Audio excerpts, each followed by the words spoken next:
Dark Myth Wukong, Chapter 35, Saint of the Water Tribe. Upon seeing these 10 characters, Sun Wukong felt as though struck by lightning. Though only 10 characters, the shock they delivered was unparalleled. Flower Fruit Mountain, Blessed Land, Water Curtain Cave, Heaven. In this world, no one was more familiar with these 10 characters than Sun Wukong. His familiarity even surpassed his knowledge of himself. Long ago, it was Sun Wukong who leaped into that waterfall and discovered the Water Curtain Cave. Since then, the monkey tribe had shelter from wind and rain. So, for these 10 characters to appear here, did it mean this great mountain before him was indeed Flower Fruit Mountain, that very waterfall, that very Water Curtain Cave? But how could that be? Wasn't Flower Fruit Mountain destroyed by Tathagata? Back then, Tathagata was certain of his victory, so he surely wouldn't have deceived Wukong.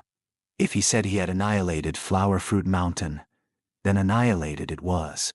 Later, on his way back from the Heavenly Court after fetching an osmanthus branch for Jubaji, Wukong had deliberately passed by Flower Fruit Mountain for a look.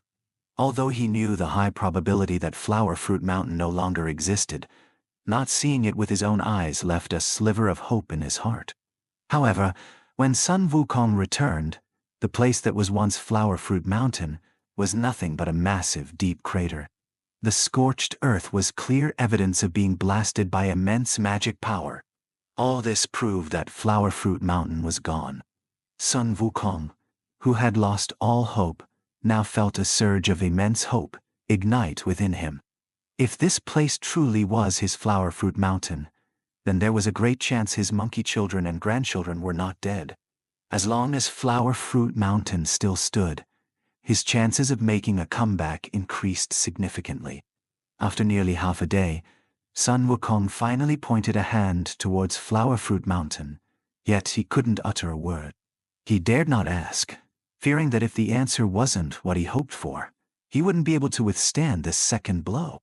This was also why Sun Wukong hesitated to use his fiery golden eyes to investigate. If the fiery golden eyes saw only an illusion, what then? But not asking left Sun Wukong unable to suppress the questions swirling in his mind. So, though his hand was raised, no words escaped his lips. The Water Tribe member saw this and simply smiled, saying, "Great sage, this place is indeed your Flower Fruit Mountain. Intact, it cannot be faked." In an instant, Sun Wukong moved with a speed that nearly shattered time, flashing before the Water Tribe member. He forcefully grabbed the member's arm, his voice trembling yet filled with excitement. "What did you say? This is truly my Flower Fruit Mountain. Then where are my monkeys, my children and grandchildren? Where are the monsters of the mountain? If you dare deceive me, I swear I'll kill you even if it means abandoning the water system divine stone." At this moment, Sun Wukong's eyes reddened, overcome with uncontrollable emotion. Anyone in his position would likely react even more intensely. Thinking of his kin presumed dead, a Flower Fruit Mountain leveled, his heart utterly despaired, now all transformed into excitement and hope, nearly making Sun Wukong lose control of his feelings. "Great sage, calm down. It's all true. Your monkey children and grandchildren are all safe, just not here at the moment. But they are well. For the details, please follow me. The elders in the tribe will explain everything to the great sage. For now, please rest assured and follow me to settle our tribal leader first. Everything will be explained to the great sage." Though Sun Wukong's heart burned with impatience, he knew Flower Fruit Mountain was right here and wouldn't suddenly vanish.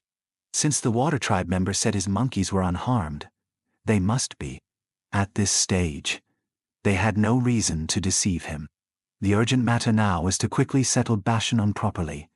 Delaying might worsen his injuries and affect his future cultivation. Thinking this, Sun Wukong took a deep breath, gently calming his agitated emotions. "Very well. I was too agitated. Let's take Bashin En back first. Since things have come to this, my impatience is useless. The Water Tribe member nodded slightly, then immediately carried Bashin En, flickering a few times to circle around half of Flower Fruit Mountain.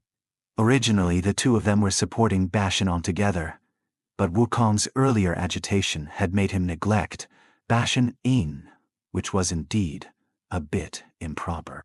Shaking his head, Sun Wukong closely followed. This ice city had been guarded by the Water Tribe for millions of years, filled with powerful and terrifying restrictions everywhere. Though Sun Wukong wasn't afraid, he didn't want to cause extra trouble. Thus, he stuck closely behind the Water Tribe member's footsteps, heading towards the back of the mountain. When Sun Wukong rounded Flower Fruit Mountain, his eyes suddenly brightened, and then, upon a closer look, he involuntarily drew a sharp breath. Before him stood an ice tower, as tall and massive as Flower Fruit Mountain itself. The entire ice tower was conical, its color shifting from blue to black, clearly formed from extremely compressed ice. One must know, ordinary ice in the mortal realm is transparent or white. The coldest ice is at most milky white with a hint of cyan. That was already the 1,000-year cold ice of the mortal world. Ice in the immortal realm, however, was graded by color: cyan, dark blue, light blue, deep blue, then violet and black. Black ice represented the limit of coldness, infinitely close to the absolute cold this world could contain. If the cold energy were any heavier, it would no longer belong to this world and would automatically ascend to another. Therefore, when Sun Wukong saw that the entire ice tower was dark purple, faintly showing signs of turning black, he was naturally startled. Ice with such heavy cold energy was used to construct a Buddhist pagoda as large as a mountain. Just how terrifying was this Water Tribe? Or rather, how terrifying was the ancient Yao Tribe?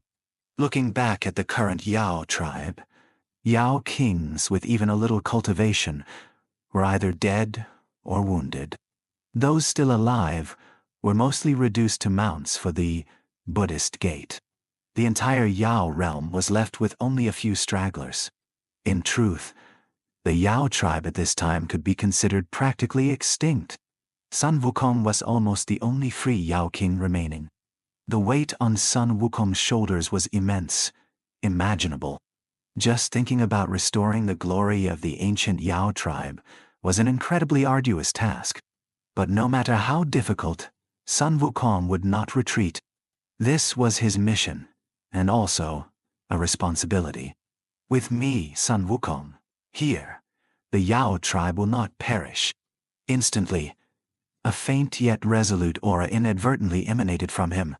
The Water Tribe member beside him paused, a new understanding seeming to dawn in his eyes as he looked at Sun Wukong. Then, the Water Tribe member made a gesture of invitation and walked straight towards the main entrance of the ice tower. Soon, the three arrived at the giant tower's main gate. On the massive central door, a couplet was inscribed. Upper line: vast waters profound and mysterious between heaven and earth. Lower line: fleeting fires blazing brightly, illusions of 3,000 realms.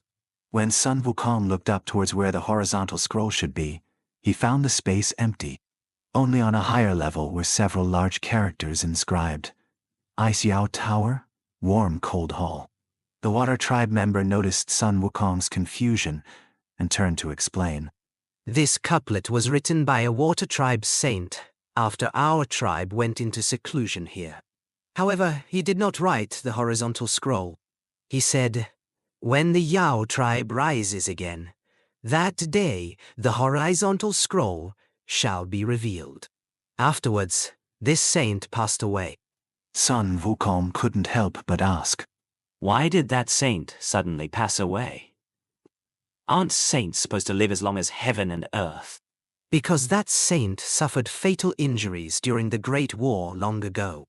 Knowing his time was short, he used his remaining lifespan to divine a fortune for the Yao race. The result of the divination was this very couplet. Before the saint could explain its meaning, his time ran out.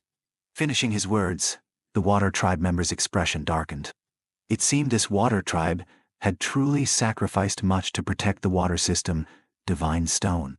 Sun Wukong nodded silently. At this moment, no more words were needed. After a moment, the Water Tribe member looked up again, the sorrow in his eyes gone, replaced by a calm smile. All right, let's go in. Once Bashin is settled, we must go see the guardian elders of the Water Tribe.